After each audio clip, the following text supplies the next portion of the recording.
Então vamos lá, gente. Hoje a gente vai falar sobre a terceirização e o trabalho temporário. São as leis 6.019 de 74, que é específica de trabalho temporário, tá? A lei 13.429 de 17, que veio modificar, tá? A lei do trabalho temporário e implementar a terceirização. E a lei 13.467 de 17, que é a reforma trabalhista que houve, né, na nossa CLT. O conceito. A terceirização ocorre quando uma empresa contrata outra para prestar determinado tipo de serviço, sem prazo determinado ou qualquer motivo que justifique a terceirização, tá, gente? Então, a terceirização tem a intenção de criar novos empregos, traz flexibilidade e facilita, né, a empresa, porque a terceirizada, ela traz uma mão de obra qualificada. A empresa intermediadora vai relacionar, vai preparar, vai qualificar, tá? Ela vai dar curso para o empregado. Então, a terceirizadora, a empresa terceirizada, ela cuida de tudo que é relacionado ao empregado. Ela faz a seleção, ela faz a entrevista, ela contrata, admite, assalaria, rescinde o contrato, tá? Um empregado vai ter a relação de emprego com a empresa intermediadora, que é a terceirizada. E o tomador de serviços, que é a empresa contratante, vai usufruir do empregado, tá?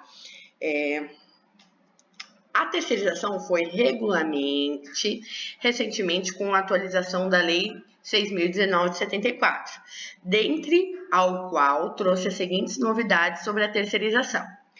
A terceirização em qualquer ramo da atividade da empresa. Por quê? Antigamente, já a gente vai ver a classificação, mas antigamente, antes da reforma, só podia terceirizar a atividade meio, tá, gente? A atividade fim da empresa, o que é atividade fim? A que ela realmente se destina, não podia terceirizar. E com a reforma, qualquer atividade pode ser terceirizada. A quarteirização, que é quando a empresa terceirizada contrata outra empresa para prestar serviço em seu lugar. Então, antigamente, também não podia a quarteirização. O que é isso? Eu contrato uma empresa terceirizada e ela contrata outra empresa terceirizada. Então, vira a espécie chamada quarteirização. Antigamente, isso não podia. Hoje em dia, já pode, tá? Vamos ler o artigo 4A juntos. A empresa prestadora de serviço a terceiro é a pessoa jurídica de direito privado, ou seja, sempre pessoa jurídica, tá?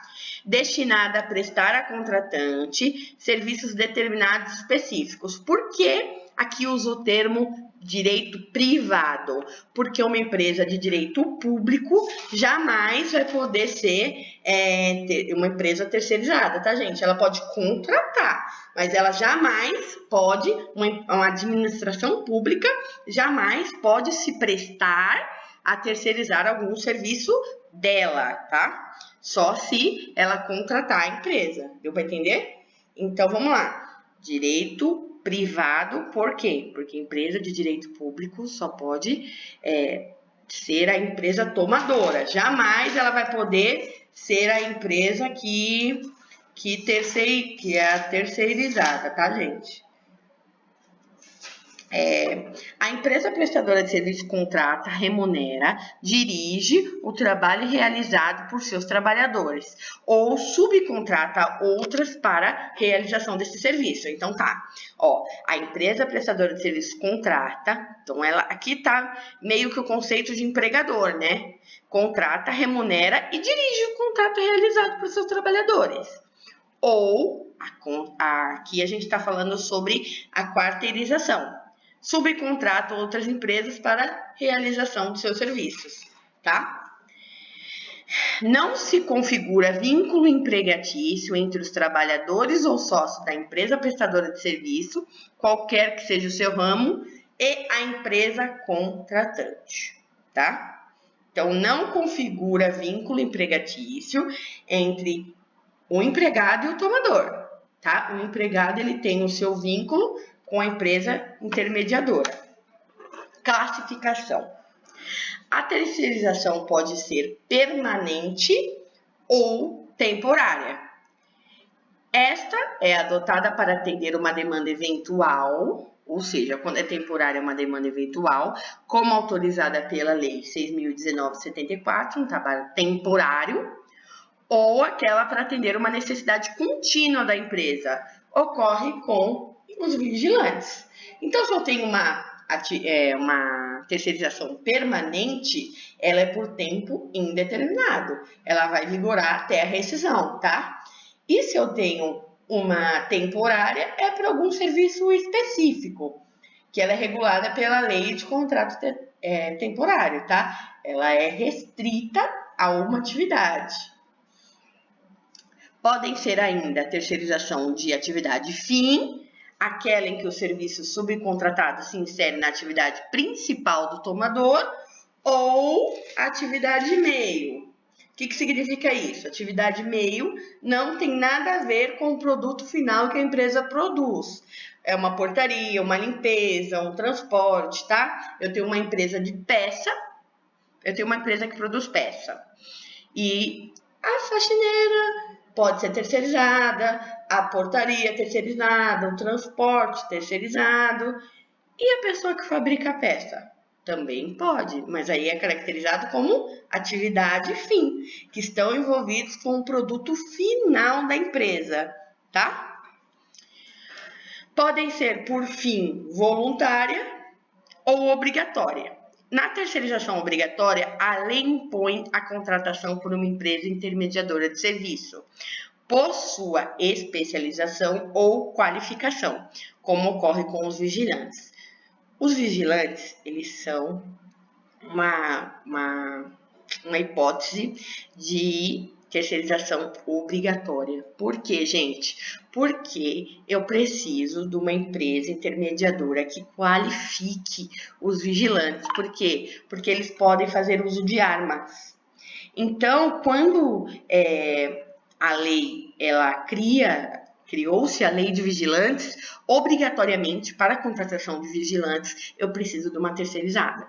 Porque a terceirizada vai verificar os antecedentes, vai qualificar, vai verificar a conduta daquele vigilante, vai qualificar ele para o porte de arma, entendeu? Então, por isso que é uma terceirização obrigatória.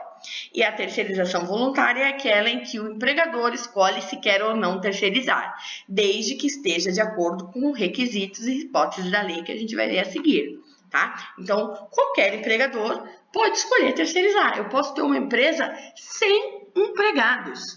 Todos os meus empregados podem ser terceirizados, certo? Então, tá, é uma relação trilateral, tá? Tem o tomador de serviços, que é a empresa contratante, a empresa intermediadora, que é a que está sendo terceirizada, e o empregado. O vínculo empregatício ocorre entre a empresa intermediadora e empregado. Não há vínculo entre empregado e tomador de serviço, tá, gente? Sobre o trabalho temporário, que é a Lei 6.019/74. Só um adendinho aqui na relação trilateral. Lembra que eu expliquei para vocês de responsabilidade subsidiária? Lembra? Então, nesse caso, vai ser a responsabilidade subsidiária do tomador de serviço. Por quê? Porque vamos supor que ocorra a falha de serviço, porque essa hipótese de responsabilidade só ocorre se há necessidade de interpor alguma ação judicial, de rever esse contrato, tá? Então, caso o empregado precise entrar na justiça, ele vai entrar na justiça primeiro pela empresa intermediadora. Em segundo lugar, pelo benefício de ordem, pela tomadora de serviço, tá? Porque ela usufruiu. Então, se ocorrer ação judicial e executar e expropriar os bens dessa empresa intermediadora e ela não tiver bem suficiente para quitar as obrigações trabalhistas com esse empregado, aí sim poderá ser acionado o tomador de serviço, tá? O trabalho temporário. Trabalho temporário é aquele prestado por pessoa física contratada por uma empresa de trabalho temporário que a coloca à disposição de uma empresa tomadora de serviço, ó as hipóteses, para atender a necessidade de substituição transitória de pessoal permanente ou demanda complementar de serviço. O que significa isso? Para atender a necessidade de substituição transitória de pessoal permanente. Eu tenho uma funcionária em licença maternidade. Então, vamos lá, eu tenho minha funcionária que exerce uma atividade fim. E aí, ela está afastada pela estabilidade gestante. E aí, eu contrato uma empresa terceirizada para colocar uma funcionária no lugar dessa minha funcionária gestante. Tá? Então, eu posso ter um trabalho temporário, substituição transitória? Sim. Ou a demanda complementar de serviço. Vamos supor, no final do ano, eu quero aumentar o meu efetivo, eu quero aumentar o quadro de funcionários. Então, eu vou e contrato um trabalhador temporário. Tá? Essas são as duas hipóteses abrangidas pela lei. Os pontos importantes. O trabalho temporário é estendido à zona rural, o que não era permitido anteriormente. Muitos doutrinadores se preocupam com essa alteração, como Homero Batista Mateus da Silva, online, pela vulnerabilidade da população do campo em geral e os boias-frias em particular. Por que isso? Porque antigamente não era permitido para a zona rural, porque os empregadores eles se aproveitavam disso. Eles iam, contratavam um temporário, contratavam outro temporário e acabava prejudicando, porque não se criava um vínculo efetivo com esses funcionários. Então, ela entendeu que, como não era permitido, acabava também prejudicando, porque eles deixavam de contratar, e acabava prejudicando esses empregados. Então, a nova lei, ela estendeu a zona rural com os trabalhadores urbanos e implementou o trabalho temporário. Próximo ponto. Fica proibida a contratação de trabalho temporário para substituição de trabalhadores em greve. Por quê, gente? Porque a greve é um instrumento de pressão. A gente vai falar dela mais para frente. O empregado exerce seu poder de negociação. Então, tá lá, 10 funcionários da minha empresa entraram em greve. Eu vou e contrato 10 funcionários temporários. Vai adiantar alguma coisa a greve dos meus funcionários? Não, porque não vai ter prejudicado o meu serviço, não vai influenciar no meu poder de negociação. Então, para trabalho temporário em greve não é permitido, tá? A lei possibilita terceirizar também a atividade fim, o que já era permitido no trabalho temporário pela maior parte da doutrina. Como eu já expliquei, a atividade fim, antigamente só o trabalho temporário permitia, quanto as outras atividades não. Mas hoje em dia equiparou tudo, tá? Com a nova CLT. O prazo é de 180 dias, prorrogáveis por mais 90 dias, totalizando no máximo 270 dias de trabalho temporário. Ou seja, se eu tenho um trabalhador temporário, o máximo de tempo que eu vou poder ficar com ele é 270 dias. Mas, professora, e se em meses? Não, é contado em dias. Por quê? Porque um mês, às vezes, eles têm 28, às vezes tem 31, às vezes tem 30, tá? Então, não é contado em meses, é contado em dias. O tomador responderá subsidiariamente. Aqui também, eu tenho um funcionário, tá? Que ele é temporário, contratado por uma empresa terceirizada. Então, o tomador responde subsidiariamente pela alguma hipótese de reaver esse contrato em qualquer possibilidade, tá? Deverá também pagar salários iguais para o trabalho igual, seja pessoa temporária ou efetiva, que é a isonomia do salário, né? Se eu vou lá e exerço a mesma função que um trabalhador contratado pelo tomador e eu sou terceirizado e o meu salário é menor, não pode ocorrer, tá, gente?